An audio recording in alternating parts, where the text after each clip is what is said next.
Good morning, class 9. Today we are going to fourth chapter that name is structure of atom.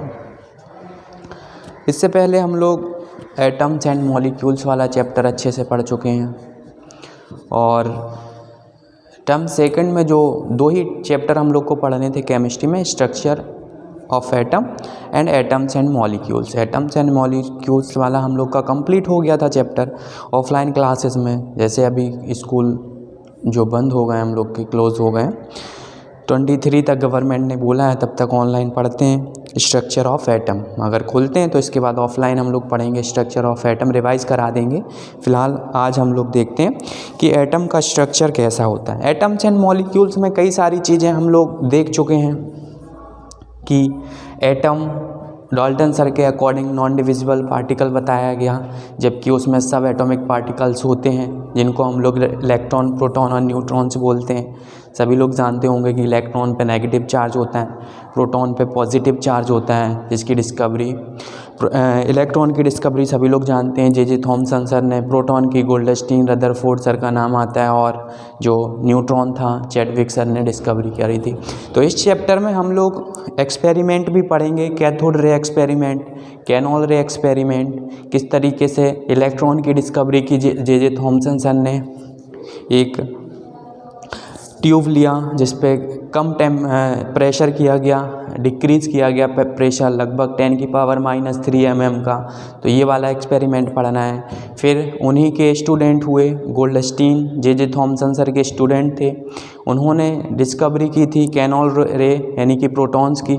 बताया कि proton पे positive charge होता है, same charge होता है, बस नेचर अलग होता है। इलेक्ट्रॉन पे नेगेटिव होता है और प्रोटॉन पे पॉजिटिव होता है। इलेक्ट्रॉन पे सभी लोग जानते हैं 1.67 × 10⁻⁻19 कूलाम चार्ज होता है। इतना ही प्रोटॉन पे होता है, बस उसकी जो नेचर है वो पॉजिटिवली होता है। That means 1.67 × 10⁻⁻19 coulomb positive charge होता है प्रोटॉन पे। और न्यूट्रॉन जैसा कि सभी लोग जानते हैं, नाम ही उसका न्यूट्रॉन है, तो न्यूट्रॉन का मतलब न्यूट्रल, जिस पे कोई चार्ज नहीं होता है। स्टार्ट करते हैं, आज का स्टार्ट हम लोग चैप्टर कर रहे हैं structure of atom. Atom and molecules are building blocks of matter. सभी लोग जानते हैं जिस तरीके से कोई भी एक बिल्डिंग बनाई जाती है या कोई भी दीवार बनाई जाती है, उसका एक ईंट जो होता है, सबसे स्मॉलेस्ट ईंट से ही करते हैं हम लोग। ईंट सीमेंट के द्वारा ईंट जोड़ते जाते हैं, एक दीवार खड़ी हो जाती है, दीवारों से एक रूम बनता है और कई सारे रूम मिला के एक बिल्डिंग तैयार होती है। इसी तरीके से छोटे छोटे एटम मिला के हम लोग एक मैटर बनाते हैं। अगर एटम नहीं होंगे तो कोई मैटर पॉसिबल ही नहीं है दुनिया में एग्जिस्ट कर सकती है। तो एटम को स्मॉलेस्ट यूनिट बोला गया, जबकि वो भी उसके अंदर सब एटॉमिक पार्टिकल्स होते हैं जिनको इलेक्ट्रॉन, प्रोटॉन और न्यूट्रॉन के नाम से हम लोग जानते हैं। The extents of different kind of matter around us is due to different type of atom and molecules present in them. For a long time it was thought that the atoms are indivisible. बहुत समय तक ये mind में चलता रहा लोगों के, ये बताया गया उस टाइम पे कि जो एटम है वो नॉन डिविजिबल पार्टिकल है या इनडिविजिबल है। So they do not have in inner structure. इस वजह से उस टाइम पे उसका जो इनर स्ट्रक्चर है, अंदर का स्ट्रक्चर नहीं बताया गया। We know that atoms are divisible. अब हम लोग जानते हैं कि एटम भी डिविजिबल है and they have in inner structure. जब डिवाइडेड है, डिविजिबल है, तो जाहिर सी बात है उसका इनर स्ट्रक्चर भी होगा। Atoms have similar smaller particles in them which are called subatomic particle. जो एटम के अंदर होंगे उनको हम लोग बोलेंगे सब एटॉमिक पार्टिकल। एटम के अंदर में मोस्टली हम लोग को इलेक्ट्रॉन, प्रोटॉन और न्यूट्रॉन के बारे में पढ़ना है। ये हमारे subatomic particle, subatomic particles हैं, इलेक्ट्रॉन, प्रोटॉन और neutron. Atoms are made up of 3 subatomic particles, electron, proton और न्यूट्रॉन। इलेक्ट्रॉन पर सभी लोग जानते हैं कि नेगेटिव चार्ज होता है, प्रोटॉन पे पॉजिटिव चार्ज होता है और न्यूट्रॉन पे कोई चार्ज नहीं होता, ये न्यूट्रल रहता है। कैसा होता है? न्यूट्रल होता है। इसी वजह से इसका नाम न्यूट्रॉन पड़ा, क्योंकि ये न्यूट्रल होता है। Electron has negative charge, proton has positive charge, whereas neutron has no charge, it's that means neutral. Atoms are made up of 3 subatomic particles. सभी लोग समझते हैं सब एटॉमिक पार्टिकल का मतलब होता है जो चीज़ें एटम के अंदर एग्जिस्ट करती हैं, ठीक है। Protons and neutron are present in small nucleus at the centre of atom. अगर हम लोग किसी का एटम डिज़ाइन करें,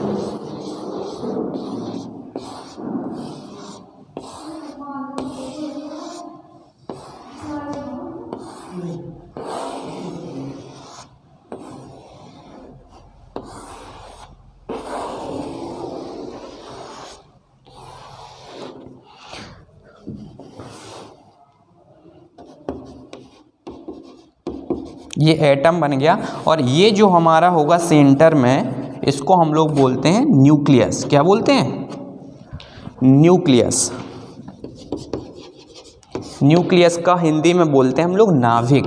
क्या बोलते हैं? नाभिक। न्यूक्लियस के अंदर सभी लोग समझते हैं कि प्रोटॉन और न्यूट्रॉन होते हैं। क्या होते हैं? प्रोटॉन और न्यूट्रॉन। जबकि जो इलेक्ट्रॉन होते हैं वो इन ऑर्बिट में या इन जो एनर्जी सेल होते हैं इनमें मूव करते रहते हैं। ये इलेक्ट्रॉन्स हैं, ये भी हमारे इलेक्ट्रॉन हैं, और यहाँ पे जो है वो प्रोटॉन होंगे और न्यूट्रॉन होंगे।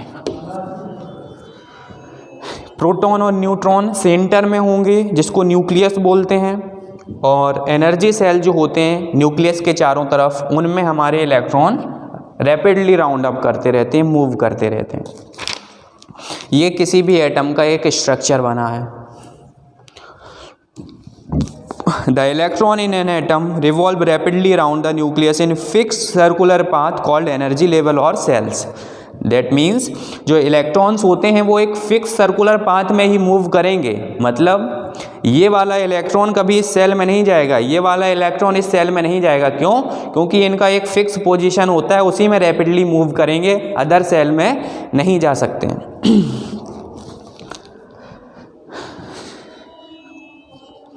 Almost the entire mass of the atom is in nucleus because the electron which are outside in nucleus have very small mass due to presence of proton. Nucleus has a positive charge.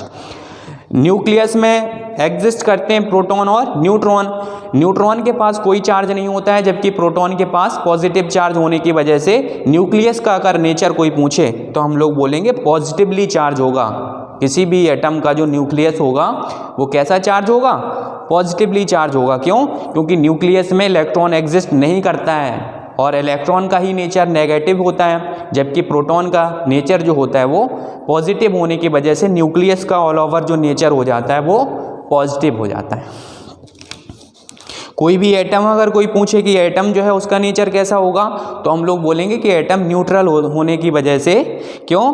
क्योंकि proton nucleus में है positive charge और electron उसके cell में बाहर घूम रहा है, रैपिडली राउंड अप कर रहा है, जिसकी वजह से इलेक्ट्रॉन नेगेटिव चार्ज होता है, प्रोटॉन पॉजिटिव चार्ज होने की वजह से चार्ज न्यूट्रल हो जाता है, जिसकी वजह से कोई भी एटम जो होता है वो चार्ज फ्री होता है, यानी कि उस पर कोई चार्ज नहीं होता, न्यूट्रल होता है किसी भी चीज़ का atom. number of electron is equal to number of proton, that means body neutral. The electron is an atom revolve rapidly around the nucleus in fixed circular path called energy level. इनको जिनमें move करते हैं इनको energy level बोलेंगे या shell बोलेंगे। क्या बोलेंगे? जिनको हमने नाम दे रखा है के, एल, एम और एन, जिनमें मैक्सिमम के में 2 इलेक्ट्रॉन रह सकते हैं। हमने ऑफलाइन क्लासेस में ये चैप्टर काफ़ी पहले कुछ रिवाइज करा दिया था। के में मैक्सिमम कितने इलेक्ट्रॉन रह सकते हैं? 2 इलेक्ट्रॉन रह सकते हैं। एल में maximum 18 2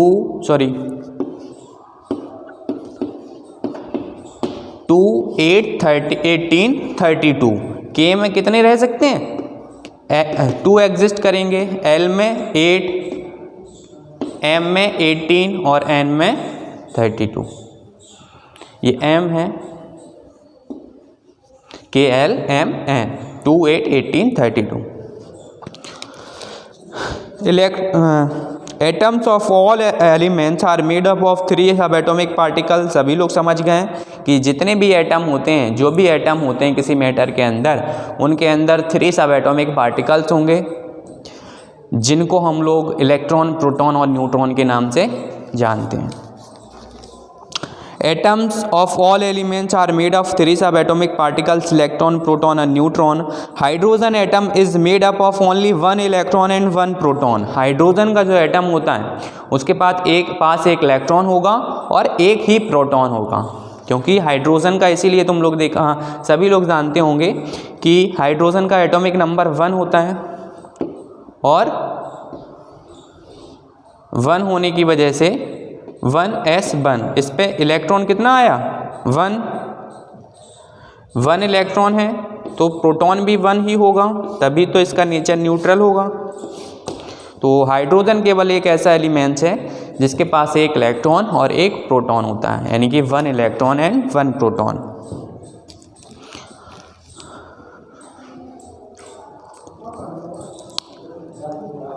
it does not contain any neutron. Hydrogen के पास कोई भी न्यूट्रॉन नहीं होता है। The atoms of different elements differ in the number of electrons, proton and neutrons. We will not describe how electrons, proton and neutrons were discovered and put together to give the structure of atom. अब हम लोग पढ़ेंगे कि किस तरीके से electron, proton और neutron की डिस्कवरी हुई, क्या नेचर होता है, क्या चार्ज होता है, क्या मासेस होते हैं, क्या कैरेक्टर होते हैं इनके, किस तरीके से एक दूसरे को डिफर आउट करने की कोशिश करते हैं, वो हम लोग को पढ़ना है।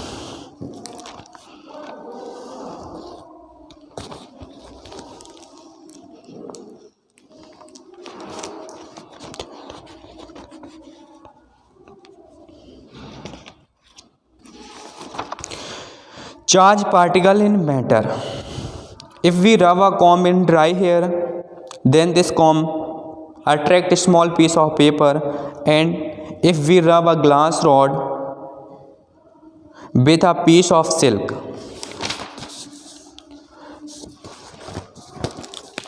cloth and bring it near an inflated balloons, then the glass and rod attract the balloon. We now know that the electrically charged object can attract an uncharged object. This means that on rubbing with dry hair, a comb gets electric charge and on rubbing with silk cloth, a glass and rod also gets an electric charge. Now the question arises, where does this electric charge come from? The obvious answer is from within the atoms present in comb and the glass rod. These simple experiments tell us that some charge particles are present in the atoms of matter, so the atom is divisible. That means कई सारे ऐसे question आए निकल के, जब Dalton sir ने कहा कि एटम जो है वो नॉन डिविजिबल पार्टिकल है, मतलब वो डिवाइड नहीं होता है, तो फिर आगे कई सारी ऐसी चीज़ें देखने को मिली, जैसे कंघे को लेते हैं हम लोग, कॉम को लेते हैं और अपने रफ बालों पे ऐसे रफ करते हैं, रफली बालों पे, उसके बाद कागज़ के थोड़े थोड़े जो पेपर के पीसेस होंगे उसको पास ले जाएंगे तो अट्रैक्शन होगा उसमें। ऐसे ही रॉड ली गई कांच की, उसको रब किया गया और कपड़े के पास ले गया, वो चिपकाने की कोशिश कर रहा है, अट्रैक्शन आ रहा है उसके पास। तो ये सारी चीज़ें कैसे आ रही हैं? चार्ज ऑफ अट्रैक्शन, क्या एटम जो है वो ट्रांसफ़र तो हो नहीं सकता, इधर से उधर ट्रांसफ़र नहीं हो सकता है। तो साइंटिस्टों के मन में आया कि कुछ ना कुछ तो एटम के पास ऐसा है, एटम भी किसी चीज़ से बना है जो डिसऑर्डर क्रिएट करने की कोशिश कर रहा है। तब सामने आया कि वो चार्ज है इलेक्ट्रॉन। क्या है? इलेक्ट्रॉन। फिर उसके बाद गोल्डस्टीन सर ने प्रोटॉन की डिस्कवरी कर दी, फिर न्यूट्रॉन की डिस्कवरी की चैडविक सर ने। तब सामने हम लोग के आया कि एटम भी डिविजिबल है, सब एटॉमिक पार्टिकल से मिलके बना है, जिनको हम लोग इलेक्ट्रॉन, प्रोटॉन और न्यूट्रॉन के नाम से जानते हैं।